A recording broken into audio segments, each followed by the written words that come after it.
Hello students. Dictation 5 second बाद शुरू होगा।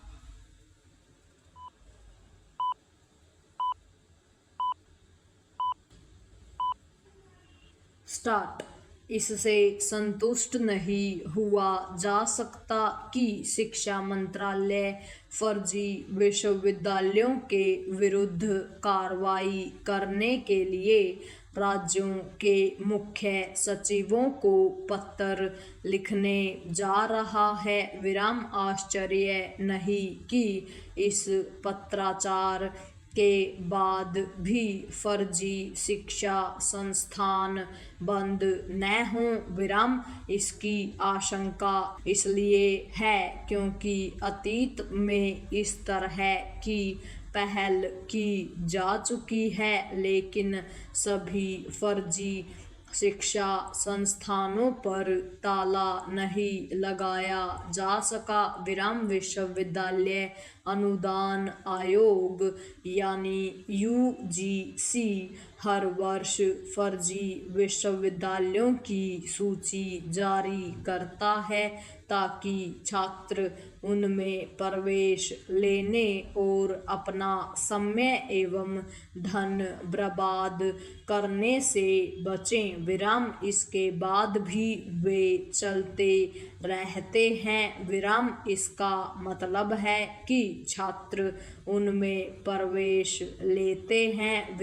यूजीसी फर्जी विश्वविद्यालयों की सूची जारी करने के साथ ही यह भी बताता है कि इन शिक्षा संस्थानों की ओर से दी जाने वाली डिग्री किसी काम की नहीं होती, लेकिन उनका अस्तित्व बना ही रहता है। कई फर्जी विश्वविद्यालय ऐसे हैं जिनके खिलाफ एफआईआर भी दर्ज की जा चुकी है, लेकिन उन्हें इसलिए बंद नहीं किया जा सका क्योंकि कुछ ने अदालतों की शरण ले ली तो कुछ ने किसी अन्य आधार पर अपने को वैध ठहराने की चेष्टा की।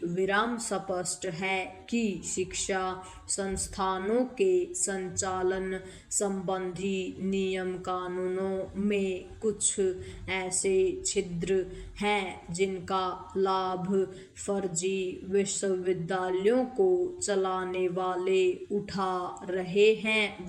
पैरा फर्जी विश्वविद्यालयों का संचालित होते रहना केवल छात्रों के साथ खिलवाड़ ही नहीं बल्कि शिक्षा संस्थानों को संचालित करने वाली व्यवस्था का उपहास भी है।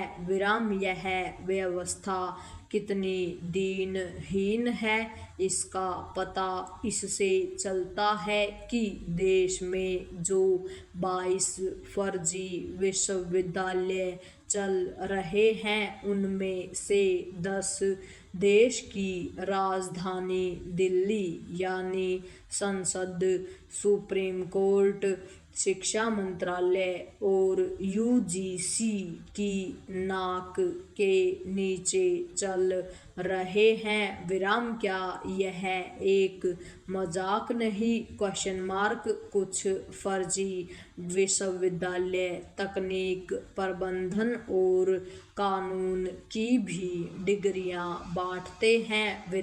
किसी को यह जानने की कोशिश करनी चाहिए कि आखिर इन फर्जी विश्वविद्यालयों से कथित तौर पर डिग्री हासिल करने वाले छात्र करते क्या हैं? कहीं ऐसा तो नहीं कि वे अपनी अमान्य डिग्रियों का कहीं पर इस्तेमाल करने में समर्थ हो जाते हों?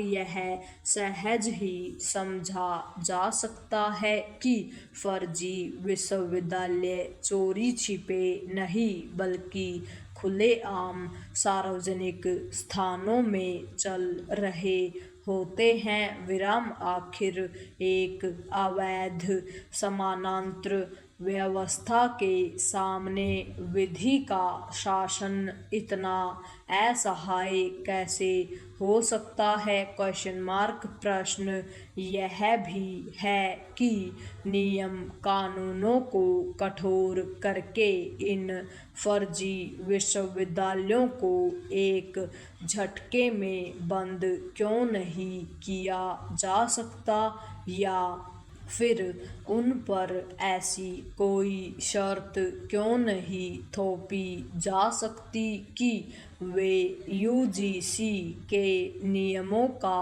पालन करने के लिए बाध्य हों, ताकि छात्रों के भविष्य से खिलवाड़ न होने पाए?